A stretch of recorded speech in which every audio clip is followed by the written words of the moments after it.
Before we get started, just want to give a shout out to my affiliate Constant Contact. If you have any kind of online business, you know how important it is to keep your customers close to you. And if you don't have an email list, then you can't do that. It's just not as easy to do it on your own. So if you go through my affiliate link, meganbrame.com/constant contact, you can have a free trial of all of Constant Contact's goodies. They'll help you with automation, onboarding, marketing, all of that stuff. And you know the holiday season. Oh my God, am I really saying this? The holiday season is already right around the corner. We have to start thinking about Q4. And this is the time. I would definitely recommend giving them a shot. Even if you don't use them, get some kind of email service going. But if you go through my affiliate link, meganbrame.com/constant contact, you'll have all the tools you need to set up an effective email marketing campaign. And it's free. Give it a shot. Use their free trial. I think you're going to love it. All right, let's get started.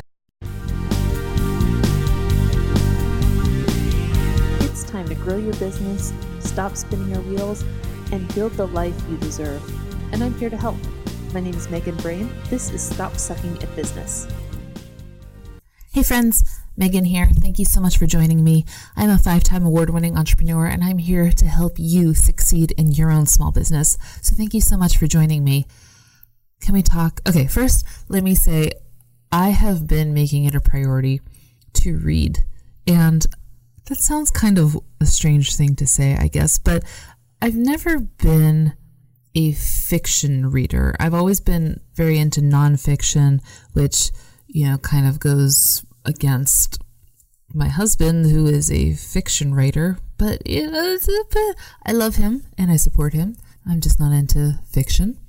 I love learning. And anyways, so I haven't been doing great over the past couple of years about, one, self-care, but that's a whole other topic. And two, taking time for myself and taking time to just kind of, relax, read, just kind of, turn off from the world. And I've been trying lately to really make a concerted effort doing that. So every now and then I think, okay, ideally, I would love to say that every week I'm going to have a new book report for you, but, that's best intentions. So instead, I will give you a quick run over of a book I've read recently in the upcoming episodes. And this one I read is called Big Magic. And now that I'm saying it, I realize I forgot the author's name. It's the woman who wrote Eat, Pray, Love. I think it's Elizabeth. I'm so sorry. Elizabeth something. So I just finished Big Magic last night, and I got it off of my Libby app, which if you don't have that, oh my God, I 400% recommend downloading Libby. It's a free app that connects your library card to ebooks and audiobooks and things like that. And I've used it to have audiobooks in my car when I was still going to a day job. I would listen to those in the morning because I just kept running out of podcasts to listen to. And I just use it all the time now. Anyways, so Big Magic is a book. I want to say it's like the equivalent of a 250-page valedictorian speech. It's a very motivating, woo-woo, you can do it, but how do I want to say it? It's a book that I kept reading it thinking that I wasn't sure why it was written, if that makes sense. It just felt like motivational blog posts all wrapped into one. And I'm not saying that it's not a very good book. It was actually incredibly well written and references a lot of writers and a lot of struggles that other writers have had. But it doesn't necessarily apply to just writers. I felt a lot of it was it was written for creatives who maybe feel like they're in a rut or are blindly leaping into, just do what you love and the money will come kind of thing. I think it's a little bit more of a, I believe in you, but let's have some hard truths. And one part that I loved in particular was that she had mentioned just kind of shutting off and moving away from something. So if you've had a failure in your business or you've had a slump, and you just go away from it and you do something else creative, like pottery or paint or, just go gardening or walk the dog or something else. And, for many of us who have been cut their teeth in this hustle culture, it feels kind of like procrastinating or not doing anything. But she frames it in a different way where she says that these things aren't procrastination, they're steps. And every step moves you forward, right? So that was one big takeaway that I really enjoyed from the book. But if you're looking for a book with purpose, I guess I want to say, I don't think this would be the book for you. But if you do want some kind of book to reference on days when you're feeling a little bit lost or you're feeling a little bit womp womp, then I'd say pick it up. I think it's a book worth purchasing because I feel like it's a book that would have to be referenced on occasion. But give it a shot in the Libby app, see if you like it, or just go to your library and see if they have it available. So, can you believe it? I'm about to say this horrible thing. We have to start preparing for Q4. It's here. We're in Q3 right now, I know, but that thing in the back of your head of holiday season just start to fester a little bit and got bigger. And here it comes, right? Serenity now. So, the inspiration for this, the defeated, first off, all right, let me say really quickly, I know I'm diverting all over the place.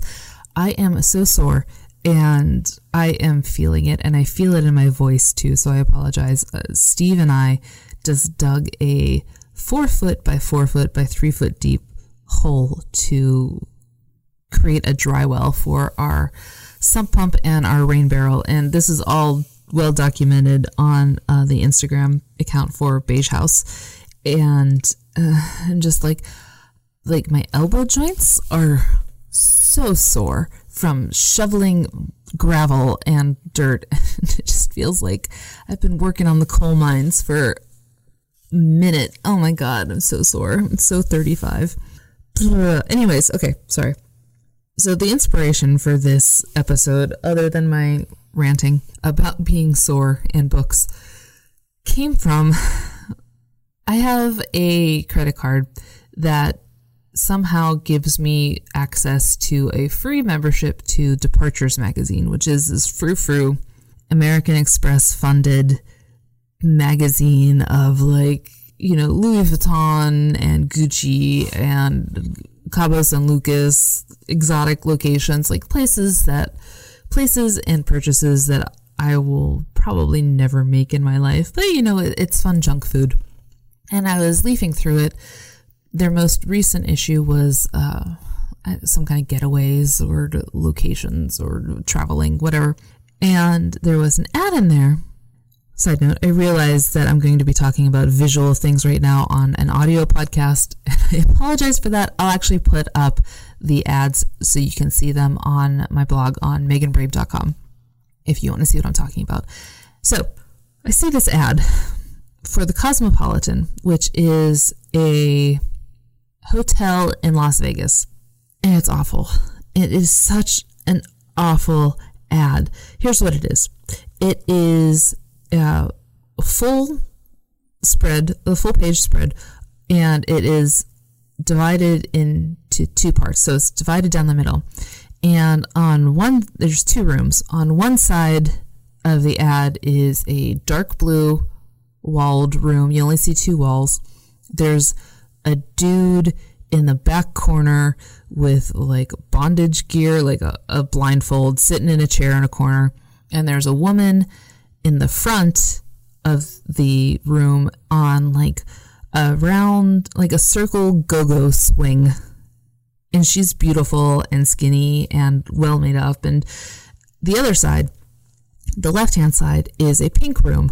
And it's 2 pink walls, and it is stacked. There's towards the left side where the ad is cut off, so it's kind of like it would be in the center, but they cut the center off, is a tiered table full of cupcakes. And there's a woman in a pink tutu, and she has bright blonde hair, and she looks very, like new agey, androgyny, like no eyebrows and white makeup, and so she's the light and the other side's the dark, and she's kind of listening in to the wall that divides them. Again, I realize this is an audio and not visual, so bear with me. My point is, this ad infuriated me, and I'll tell you why. So they're selling hotel rooms, and there was nothing that had to do with hotel rooms. It looked like it would have been an ad for Dolce & Gabbana, or, like some kind of frou-frou fashion ad, or even makeup. It could have been even like a NARS or something like that. It had nothing to do with the product it was selling, and it drove me crazy. I've been doing marketing and they spent more than I make a year on this stupid ad, and it doesn't even show a product. It doesn't give you anything. It's not even a feeling, because it's conveying that there's this pink room with cupcakes and this blue room with a swing and a dude in a blindfold. I mean, what am I supposed? It's not even. There aren't rooms with cupcakes in the Cosmopolitan. I can 98% say that with certainty. It infuriates me, and here's why. Like I said, it doesn't sell the product. It doesn't tell you anything about them. It's trying to convey, I don't know what it's trying to convey. I think it's just trying to compete in a Departures magazine with Louis Vuitton and Gucci ads selling hotel rooms. And it did the exact opposite. Like, I definitely don't want to go there now. They told me nothing, and they just made me angry. So that's the inspiration for this episode, because this is what I'm going to call a tale of two marketing campaigns. That is the worst marketing campaign I've ever seen in my life in the years I've been doing this. But let me tell you about the best one.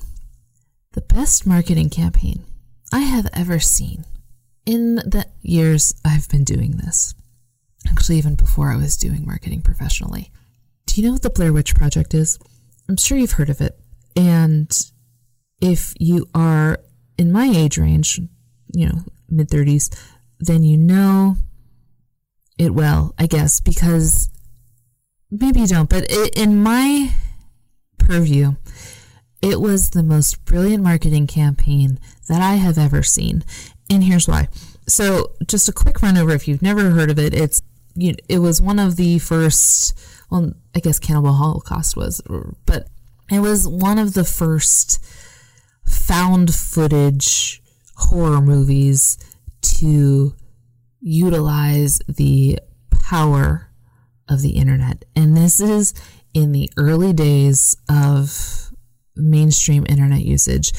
And what I love about the Blair Witch Project, not the movie exactly, I mean, the movie was really good, but the marketing campaign especially, is that it was bootstrapped to death. It was shoestringed as hell. You could tell that they had not a lot to work with, but they were so creative with it.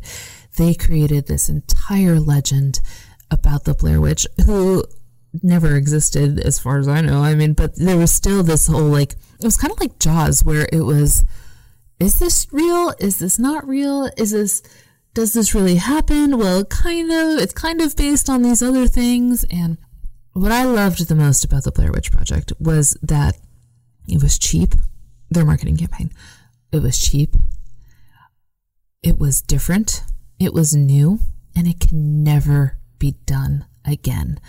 And the reason I say that is because the times have completely changed since they were able to just capture this new technology of utilizing the internet as a marketing device and just ran with it. They had websites about what is the Blair Witch, creating this whole legacy and culture. And I believe they did probably their most expensive thing was doing a half hour or maybe an hour special on honestly, I want to say the History Channel, but I think it was probably the Sci-Fi Channel, about the background of the Blair Witch.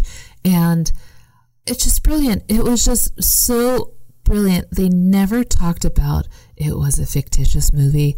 They never talked about, they created this amazing sense of unease and intrigue and terror. And they did it brilliantly without any money. That's like, so those are just, I know we're talking about Q4, and I know you're starting to think about Q4, and you're probably, if you have products that you hand make, then you're probably starting to look at shows for the holidays. And if you have digital products, then you're probably thinking about how you're going to capitalize on doing like holiday planners or holiday downloads and things like that.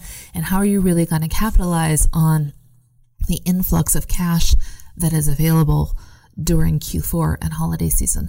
And a lot of you will begin marketing plans and advertising plans.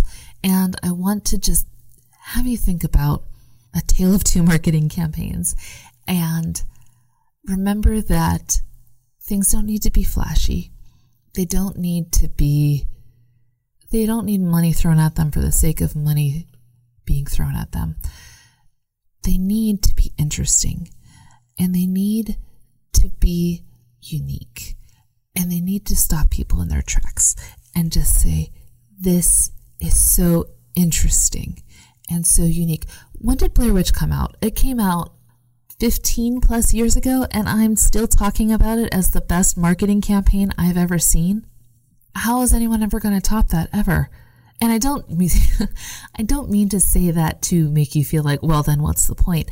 I mean to say that so that when you start thinking about how you're going to market your product, who you're going to market to, how you're going to do it, why you're going to do it, I don't want you to feel like you can't do anything because you don't have a lot of capital, or you can't do anything because you're not in the right genre, you don't have the right this, you don't have the right that, you don't have the amount of this, you don't have anything. So just think about your marketing campaigns this week that are coming up, if you have any. If you don't, then just kind of think about your product line as a whole and think about, are there ways that you can utilize what's available in a really interesting way, in a way that doesn't have to require debt or throwing money at it? And is there a way to just use what you have and just kind of turn it on its side a little bit and just have a completely different impact that lasts? I bet you could think of something like that. You're pretty smart, I think. What are you going to do this week? Let me know what your marketing campaign ideas are. And I'd love to hear them, honestly, because like I said, I'm a nerd. This is totally what I'm into. And I'll try and dig up some Blair Witch stuff for you to see, but I will post the horrible Cosmopolitan ad so you can see what I'm talking about. To be fair, it's a beautiful ad, but it's just wrong. It's just wrong on so many levels. It makes me angry. I have to stop talking about it. Like, I went on a rant on my own private Instagram about this, which was completely the wrong avenue because it's all of my friends from my Pittsburgh and college and so on, and they don't care about marketing. But I had to rant somewhere, damn it. And I didn't feel like getting on Instagram stories. So that's some food for thought for you. Check out Big Magic. If you need a little boost, go and check out my blog, meganbrame.com, and I will put up the ads that you can see and just see the difference and start thinking about how you can utilize all of the available things that you have in a different and more interesting way for advertising and marketing. And let me know. I'd love to hear about it. I'll talk to you guys next week. Bye.